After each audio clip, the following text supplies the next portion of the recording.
I bring greetings from Kolkata in West Bengal, state of India, and the Bengal Obstetrics and Gynecological Society. I acknowledge and appreciate the presence of several senior colleagues, teachers, and dear friends from different parts of the country all here today. And you must agree with me when I mention that we are all enjoying the wonderful hospitality of Walter Bushnell Healthcare Foundation. And let us all start by giving them a big round of applause for the wonderful time we are all enjoying. Over the next 18 minutes, we go through the first topic of the evening and innovative folate supplementation for preconception and pregnancy success, something which we may have heard in the past, but something with a little different twist and a different approach. So over the next 15 to 20 minutes, we'll discuss on the essential details about folate, the importance of folate in women's health, the timing and stages of life when folate is crucial, and the different generations of folic acid and folate. So that helps us to appreciate the fourth generation better, which we will be coming to in some time. So the essential details about folate, we all know that it is an essential micronutrient, vital for normal cellular function, especially for DNA replication, enzymatic reactions involved in the amino acids synthesis and vitamin metabolism. So that's the main function of folate. It cannot be synthesized de novo by the body. So when you need folate, or when you talk about deficiencies, it either means you have to supplement it from the diet, or you have to give supplementation by medicines. And if you do not give that, then there will be deficiencies, and the consequences of which we will be discussing. The folate requirement specifically for a pregnant woman in pregnancy happens to increase because all of us understand that this is a time when maternal and fetal metabolic needs are more. There is rapid cell division, greater DNA synthesis, erythropoiesis takes place. We know the RBC mass increases by 18 to 20%. There's an enlargement of the uterus, placental growth, fetal growth, where the requirements of several nutrients in the body, and specifically folic acid in this context, increases. This comes from one of the famous American biochemists, Bruce MS, who had a test named after him, the MS test. Folic acid deficiency does the same thing as radiation. Folic deficiency is associated with abnormalities in both the mother and the fetus. So those are the congenital anomalies, some of which we know about. The historical understanding of folic acid comes from neural tube defects. So in our medical school days, roughly 30 years ago, we would be discussing about neural tube defects and folic acid. And these are the results of the studies done in the early 19th century, and the Lucy factor, which was mentioned in the late 1920s, referring to the British scientist Lucy Wells, who during her pioneering survey studies in Hindu Indian women was able to identify a subsection of women who manifested with severe anemia during pregnancy, early abortions, and malformed babies at birth. And then they came to understand that if you supplement with folic acid before conception and continue to do so in pregnancy, you can avoid or limit or prevent neural tube defects in 70% of cases. But that was early 1900s and possibly till 2000. But over the last couple of decades, we have an understanding that folic acid, the benefits extend much beyond neural tube defects. You need folic acid in subfertility. Subfertile women, you have some advantages of giving folic acid. In other birth defects, other than neural tube defects, and we all have understood the issues of hyperhomocystinemia, where there is a biochemical imbalance in your body, which is detrimental in several ways in pregnancy. So folate and fertility, it has been seen in some studies that folate supplementation has been linked to favorable reproductive outcomes in both natural pregnancy and those after assisted reproductive technology treatment. There is a lower risk of anovulation, better quality oocytes, and high mature oocytes if you have folic acid, which generally most of us give because it's a preconception medication. So whenever you are treating for subfertility, you'd also give folic acid because if they become pregnant, you would like to have that advantage in the preconception state. And as we said, the other birth defects, other than neural tube defects, which folic acid has been associated with, includes congenital heart defects and oral clefts. So higher maternal folate or periconceptional use of folic acid, as we will be understanding, at least 4 to 8 weeks before a planned pregnancy, is associated with a lower risk of these defects. So folate deficiency, hyperhomocystinemia, and pregnancy outcome. Over the last decade, or a little bit more than that, we are discussing a lot about hyperhomocystinemia, and we are getting to understand about this condition and especially how it impacts pregnancy and adverse outcomes of pregnancy. So with folate, vitamin B6, B12 help in the breakdown of the homocysteine amino acid, and deficiencies in these lead to hyperhomocystinemia, which has several biochemical functions or biochemical adverse effects which we'll go through. So the oxidative injury to the endothelial cells, diminished blood vessels in the placental villi, lower blood circulation at the maternal fetal interface, promoting cell apoptosis, which induces trophoblastic dysfunction, reduces nitric oxide released by endothelial cells, and it induces platelet accumulation, promotes thrombosis, and which in turn affects placental perfusion. So what does this result in? This results in several adverse pregnancy outcomes, from miscarriages to preeclampsia to preterm labor, which we'll come to. So folic acid deficiency, you can see here, can cause embryo implantation failure. Abnormal angiogenesis and vasculogenesis can ultimately lead into abnormal placental development and preeclampsia. This could be done by directly folic acid deficiency or also through the hyperhomocystinemia effect, and fetal malformations, which we have already mentioned. So hyperhomocystinemia, again, in several studies has been associated with an increased risk of preeclampsia to the tune of 32%, prematurity 38%, very low birth weight and placental abruption. Also, women with low folic intake has been seen in studies to have more than 3 times greater preterm delivery, and infants with low birth weights. 32% of cases of recurrent pregnancy loss also have hyperhomocystinemia. Just trying to reiterate that the condition is something which we do not always test for, but can be readily corrected if you give folic acid supplementation. This is a very nice slide which shows different timings in a woman's reproductive lifetime around pregnancy, where folic acid supplementation helps in reducing different types of adverse outcomes. So for the neural tube defect, as we already know, preconception and first trimester gives the most benefit. For preeclampsia, it is generally beneficial throughout, but more in the second trimester. Same for anemia. In fetal growth restriction, the best benefit of folic acid comes if you give it preconception in the first trimester. And also in autism, it's also preconception and first trimester, though autism is a broad spectrum of disease disorders, and this is one of the associations which has been found. So timing and stages of life when folate levels are low is crucial. So the neural tube development into the brain and spinal cord happen around the 28th day after conception. That's roughly 6 weeks from the LMP. Many women do not know that they're pregnant unless they have tested at that time. And this is a time when folic acid should be at the correct level. So WHO and many countries recommend that all women taking a folate supplement from the time they begin to planning conception, from 4 to 12 weeks before pregnancy until 12 weeks after pregnancy, defined as the periconceptional use. And this is mainly for preventing neural tube defects and congenital defects, but the extended use also benefits for other adverse pregnancy outcomes.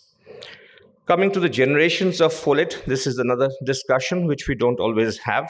So the first, second, third, and fourth. The first would be the folate which is obtained from food, the normal food that we take. The second is the folic acid in general. And then are the active forms of folic acid. The first is the calcium salt, and then is the glucosamine salt. So folates, the food folates, the first generation, it's found in various foods like green leafy vegetables, fruits, animal liver, sprouts, yeast, and sometimes the same food which your mothers and grandmothers tell you to have, but the modern generation never seems to be quite interested in. And it's exceedingly difficult to get the food at the recommended daily allowance doses. And by the time it comes from the cold storage with the fertilizers and with the cooking bowl and on the plate, it always loses a lot of its nutritional value. And so 70% of that may be lost by cooking and degradation and warming and finally reaching the body system. So that again reiterates the fact that however much you depend on food, it may not give you the right amount of folic acid which you need as a RDA, recommended daily allowance, to help in preventing all the problems of hyperhomocysteemia and other issues which we mentioned. The second generation of folic acid is the synthetic parent compound, which we used to give till around 10-15 years ago when we came to know about the active form of folic acid. It's an oxidized synthetic water-soluble member of the vitamin B complex. But there are limitations of folic acid, which we'll come to. It needs to be converted to the active form for it to act in the body. And folic acid by itself is not biologically active. It needs to be converted to 5-methyl tetrahydrofolate. And through multi-steps of various enzymes, of which methylene tetrahydrofolate reductase, or MTHFR, has a key role. And this methylene MTHFR is something which we will be talking some discussion about. So there's an accumulation of unmetabolized folic acid. So the more folic acid you give, there's a lot of it will remain unmetabolized and accumulate in the serum. And that's not something which is good, because this unmetabolized folic acid can reduce your immune function, produce tumor growth, and have cognitive decline. Now, the MTHFR enzyme, which is there, is governed by a gene, and this gene can have polymorphisms or changes, so the enzyme doesn't exactly is not created in the body the way it should be. And then you have stocks of folic acid. They don't convert it into the active form, and then you have unmetabolized folic acid, which isn't quite useful and good. So there are different genotypes which have been seen in an Indian prevalence. MTHFR 677cc, which is normal, where you have 62.28% of the folic acid required in the body. But in the heterozygous and the homozygous variants, you will have much less of folic acid in the body than what is required to have. So these genetic polymorphisms are something which is present in the population. We have some idea about how they are. It's not a common test which is done, but it is a detrimental factor to get normal folic acid to be broken into the body into the active form. So if folic acid is not broken down into the active form, it will not be utilized. You will not have the benefit of it. And so there comes the argument of giving the active form and not waiting for the enzyme to act, which may have problems because of the genetic mutations. So genetic polymorphisms can result in a different level of folic acid if there is a problem with the genotype where the enzyme is not very well formed. So genetic polymorphisms, testing every woman is not a usual standard protocol. So one of the ways of bypassing this is to give the active form and not wait for the enzyme to do the work on the folic acid. Also, there's an issue of megaloblastic anemia. Folic acid supplementation can conceal megaloblastic anemia due to vitamin B12 deficiency, because folic acid triggers the synthesis of tetrahydrofolate without needing vitamin B12, and so it may be difficult to assess. So 5-methyl tetrahydrofolate or 5-methyl tetrahydrofolic acid, or whichever name you call it, constitutes 95 to 98% of the folate in the serum or in the red blood cells. The advantage, as we mentioned, it is something which is immediately active. It does not need metabolic activation, and it is independent of the MTHFR enzyme, which I said can be altered because if there's a genetic polymorphism of the gene which is responsible for forming the enzyme in the body.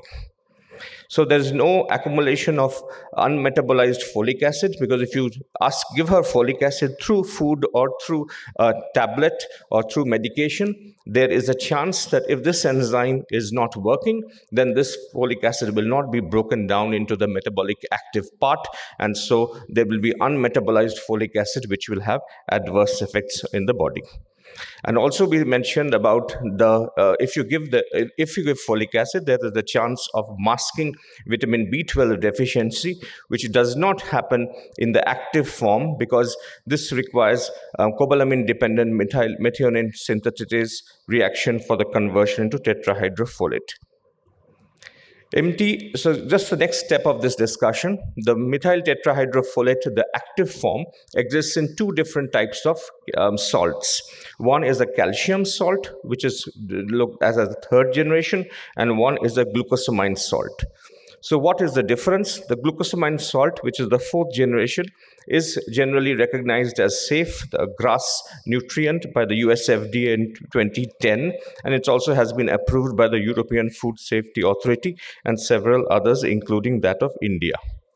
So just to show a difference between the two salts, the glucosamine salt is nearly 100 times more soluble in water, which also translates into being more bioavailable in the body. So it scores over the calcium salt, which is also an active form, but not that bioavailable in the body. So if we compare both just by the solubility, it seems that glucosamine seems to be a better bet than calcium. This is one of the trials done, and it's just trying to show the higher bioavailability on 24 healthy volunteers, and of where they found that the quadrafolic acid has a superior bioavailability over the calcium salt.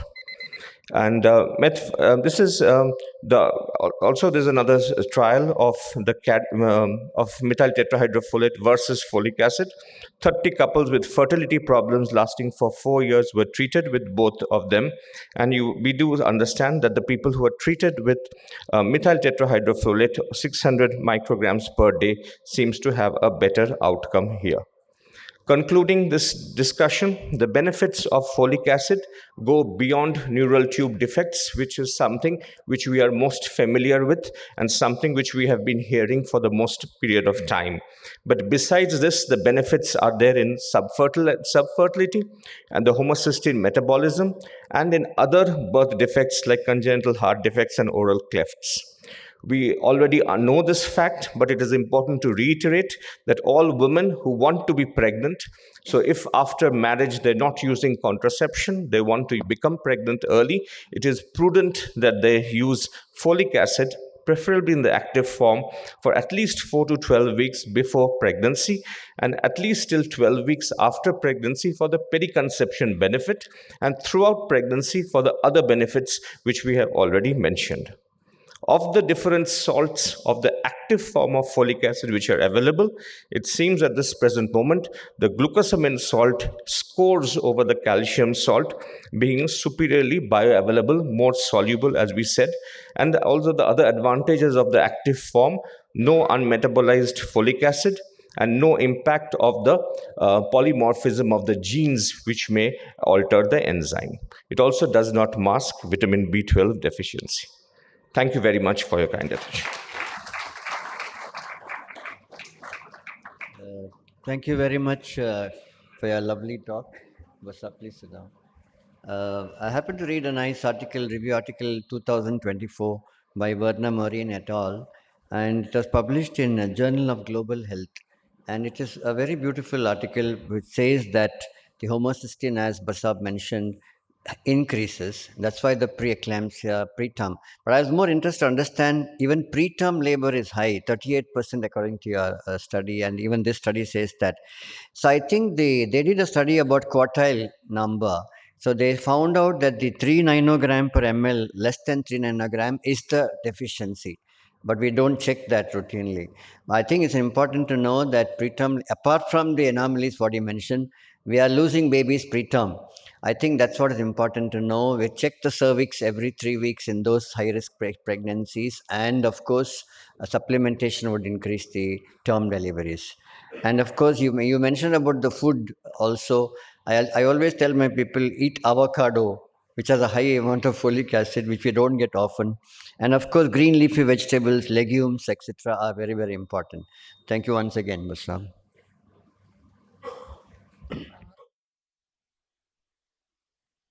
Thank you, Dr. Mukherjee. That was a very nice presentation, very precise.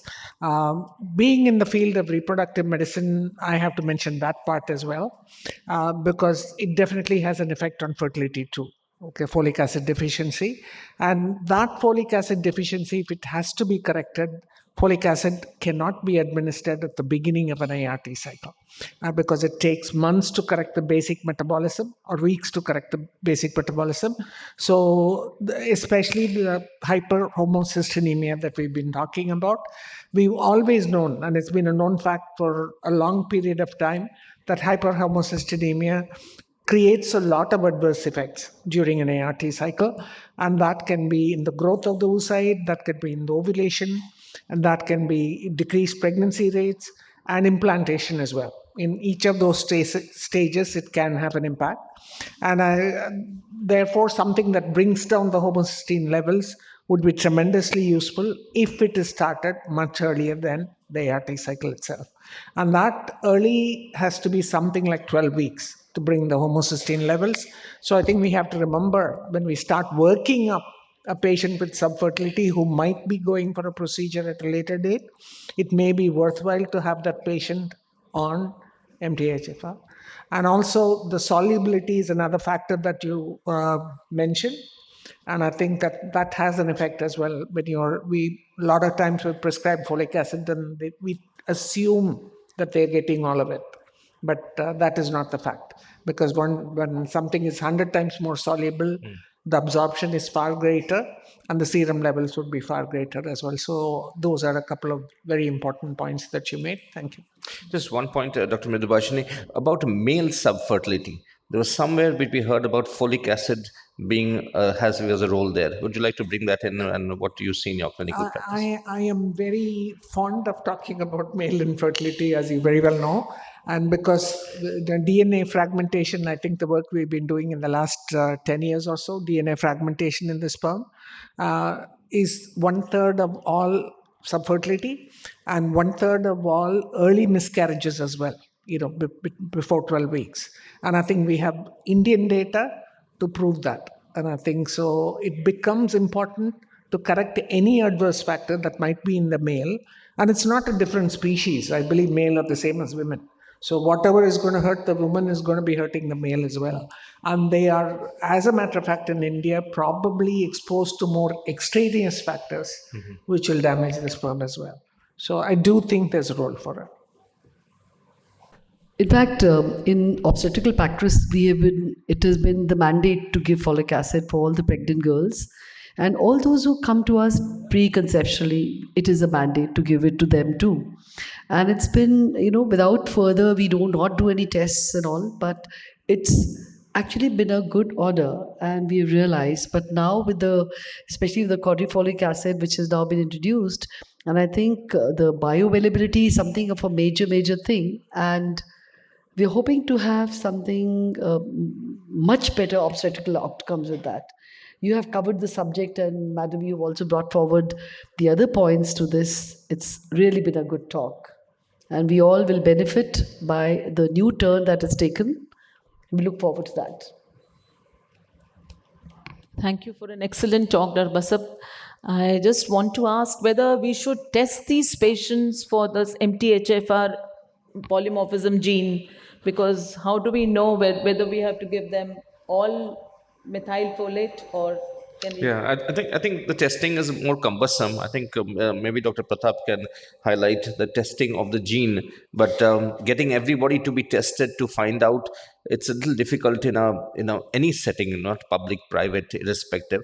And but there are some population studies to know the prevalence of genetic polymorphisms, which is fairly high, is what we hear. And so offering them a solution which bypasses the entire is what the generally idea is. But what you're saying is correct. If you can really, in an ideal world, test and find out and identify and just give them the ones who need it the best, in an ideal world, maybe that would be the case. But I think the logistics issues of having so many genetic testing Can I done. just add on? There is no recommendation to test polymorphism. So we as a rule don't do the test, but we do give the patients folic acid and we tell them to continue all through the pregnancy. So that is the dictum that we are following. And you said you give it for 12 weeks, but the role in preterm labor and preeclampsia, is later in gestation. So that's what's very interesting, that slide. So you give it throughout, means pre-pregnancy and throughout pregnancy for different issues which would be covered. So that's something very nicely put. So the preconception part, as you rightly said, -12 to +12, but beyond that would be some other advantages which you would be getting. Because normally we stop and we expect the iron supplementation to do the task.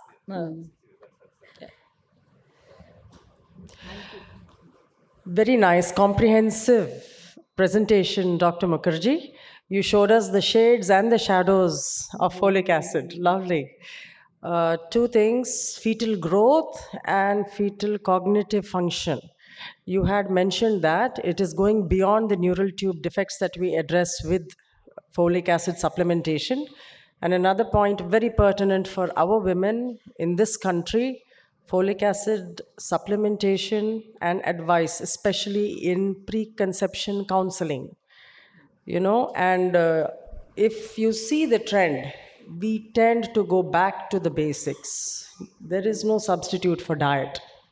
That is easily accessible, easily advisable, and we follow that. Absolutely. So very nice. And you had presented that. Kudos to you. Yeah, ma'am. I think one point I think is important, that in the statistics in India say that I think 65 to 70% of pregnancies are unplanned. Yes, absolutely. Still, it's unplanned, and that's one of the biggest public health issue which we don't talk about so much. Unplanned pregnancies, which leads to unsafe abortions, keeping pregnancies they don't want to keep, and that. So in that way, in a reproductive age group, post-marriage, if they're open to having a child, I think this advice of folic acid should come much earlier. I think that's something which we all need to keep in mind as primary healthcare physicians. Communication, education, it's something free, it's something very simple. We need to do it. And I think we go down to the grassroots level, we'll be able to achieve a lot. Everything is very nicely covered by Basab. Only thing that folic acid deficiency and health education is needed in rural areas where there is unplanned pregnancy, as you mentioned earlier. And I think NGO should work, and there is need of more health education and preconception counseling. And just after marriage, they need counseling for proper nutrition and supplementation. So we should go to the rural areas, and the medical college, PSM department should be active, that we should use the fourth generation folic acid. So in the public health system, I think we have the normal folic acid. We don't have the advanced form. But again, it's time to see that and compare that, what really happens, because we need to have more data possibly to show the government and the policy makers that it may be a good idea to have the active form of folic acid in the public health system, because we're talking mainly about the private sector, which more people are more affording, and they can have almost anything which is given. You give them. Thank you. Anjuji, please. Dr. Anju Soni from Jaipur, yes. So I just want to add one thing. That since anemia is very common in our country, and most of us think of iron deficiency anemia, and we don't talk of folic acid per se.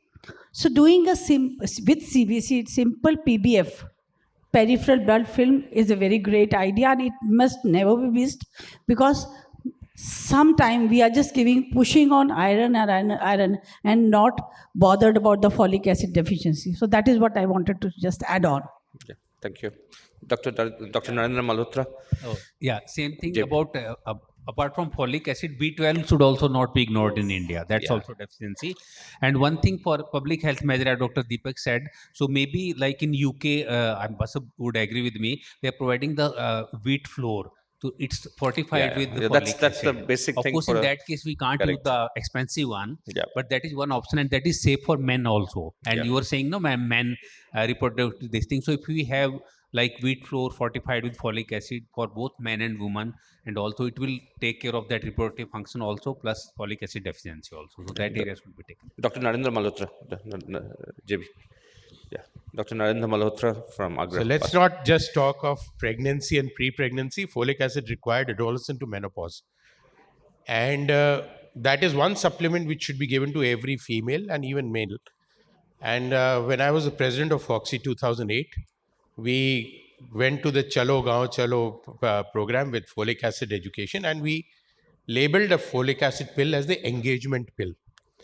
And we suggested to everyone, you remember that, that on whenever a couple is getting engaged, give them a box of 1 year supply of folic acid as the engagement pill, and that will cover the. Thank you. Wonderful. If there are no comments, can we close the session? Yeah, and one thing I would just like to add, the epigenetic changes that folic acid causes. So any word on that? I'm sorry, I would not know about it. Epigenetic changes of folic acid. If you is have supposed to modify the gene, it can activate certain genes and it can bring down certain genes. So it has a role in epigenetics also, especially in the early development. So we now thank the esteemed panel for a very informative and engaging session.